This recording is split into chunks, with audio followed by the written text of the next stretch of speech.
how to fix missing SSL certificates option in GoDaddy. If you have got this problem when you open your GoDaddy and go to your products page and don't see anything like SSL certificates, protection or something, guys, that means you didn't purchase the SSL certificate. You need to purchase separately, and I'll show you how to do it. So how to buy SSL certificates?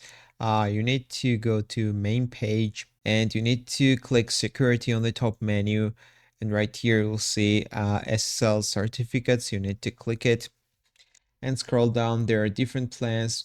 There are two types of SSL, managed SSL and do-it-yourself SSL. Do-it-yourself SSL is much cheaper, but you need to do things yourself, guys.